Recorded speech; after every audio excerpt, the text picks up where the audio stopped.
welcome to this, and this will be my review, my long-delayed review of WWE's TLC pay-per-view.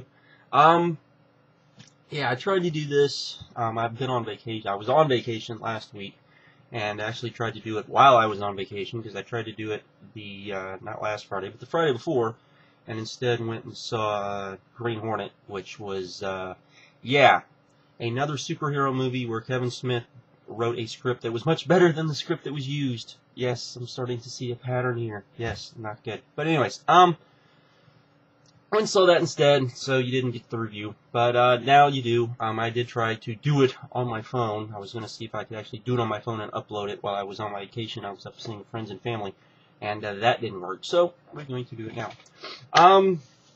Won't be too detailed. I'll just kind of go over it. I'm sure everybody and their brothers have already, talked about it too ad nauseum about this pay-per-view, which I've heard some people say it was the best WWE pay-per-view of the year. I wouldn't argue with that. The only thing I would say that was close would be WrestleMania. I know I liked WrestleMania a little bit more than some people did, so I could definitely, or that a lot, I can't remember, but I know some people didn't like WrestleMania as much as I did, so, I could definitely see people thinking this was the best pay-per-view of WWE this year, which isn't saying a lot, because the WWE pay-per-views this year have been pretty lackluster. So, yeah. But, anyways, let's get started. I will say this is the first pay-per-view, this pay-per-view ended the streak, I believe, where Daniel Bryan did not have the best match on the pay-per-view, because he was not on the pay-per-view. No, he did apparently wrestle in a dark match, which was said to be really good, and he had a pretty big ovation, and I firmly believe that he will probably be the guy. You ever notice in the Royal Rumble where there's always that one guy when he gets eliminated and the fans just get pissed off because he was eliminated? I think Daniel Bryan might be that guy this year, but anyways. But the opening match was Dolph Ziggler, Jack Swagger, Kofi Kingston, in a disappointing, I would say, ladder match. And I only say it's disappointing because they had a spot with, the spot with Vicky, I think just didn't come off very well, and then the ending was very lackluster, and I think it really hurt the match. I think they were having a good ladder match, but I think that by the end of it, it just became kind of an okay ladder match by the end of it. So there was that. Then we had the women's match, the tag tables match with Beth Phoenix and Natalya taking on Layla and Michelle McCool, which was, I would say it was okay. The ending kind of hurt this match as well, with them trying to do the double suplex, and it didn't work, and so they had to do the double splash instead, and it kind of just came off kind of funky. So, but it was an okay match. Definitely not the worst match, which usually is the play of the card, because of with it being a Divas match, and probably would not have been the worst match on most cards, to be honest, because there's usually something worse. And there was something far worse. We had the tag title match, Santino and Kozlov taking on Slater and Gabriel. This was not good. This was a dud. This was a waste of time.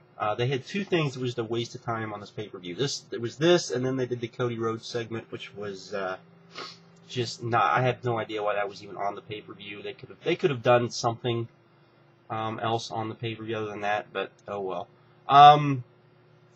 There was that. But then they kind of made up for it. You got John Morrison versus Sheamus, which was a great match. I really liked this match. This was very different. They basically had 3 ladder matches on this card, and the first match was kind of more of the not crazy spots, but just kind of I would say, kind of what you expect from a ladder match. It just didn't have a good ending. It was kind of more of 2 guys having a wrestling match, which involved ladders. Really liked the end with the kick to the face. Really liked this match. Really unfortunate that, John Morrison won the match, and then they seemingly just kind of gave it away on television.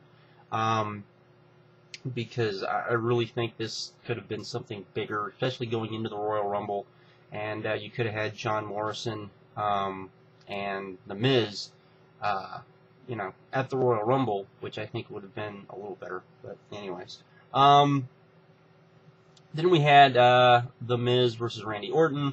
This was okay.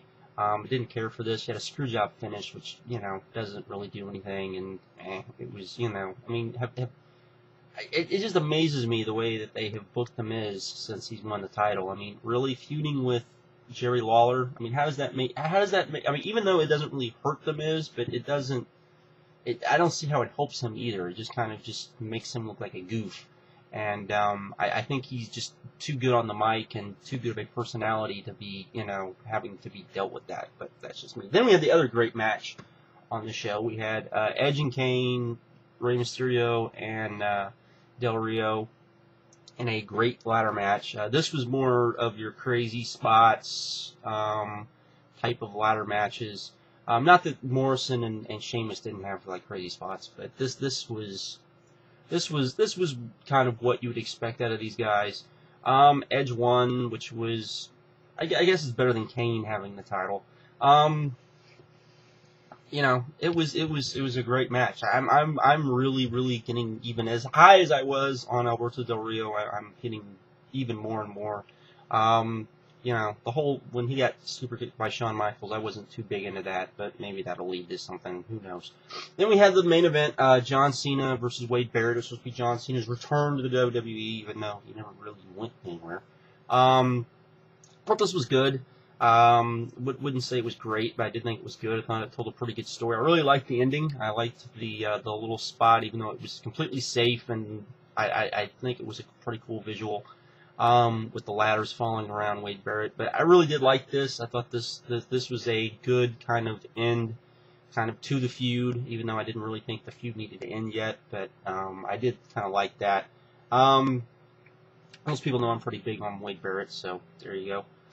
Even though he's not the best in the ring, and I think even given that, the fact that they were able to put, I think him and John Cena able to go out there and put on a match of, you know, that was acceptable, I would say, for a main event. I wouldn't say it was a main event caliber, but I would say, you know, I've definitely seen worse main events. I've seen better main events, but I'd say it was acceptable. Main event, you know, was what it was. And of course, you know, this all led, of course, now we're to the Royal Rumble, which I guess we'll see what we'll get. I'm still kind of on the Royal Rumble, so at this point, not too big on the 40 guys. Just not. I just have a feeling we're going to see Sheamus eliminate like 15 to 20 guys, and then Triple H come back and just kill him in like 2 minutes, and that's just going to piss me off. But we'll see. We'll see how it all goes. But anyways, that's kind of my review of that. I'd give it an 8. I do think it's worthy to get. I think the Sheamus and John Morrison match and the 4-way are definitely worth checking out.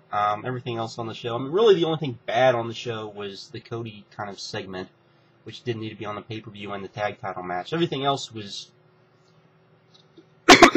I would say, you know, pretty acceptable for a pay-per-view. We got 2 great matches, so, you know, usually that's all I really ask for, is 2 great matches, and I didn't feel like I was having to force myself to watch anything, which is also pretty good. Actually made me wish that, you know, this pay-per-view was in Houston, and it kind of made me wish that if I had not been working hell hours at the time this pay-per-view happened, that I'd actually be able to see it. So, anyways, with that, I am done, and I'm out. Have a good one. Later.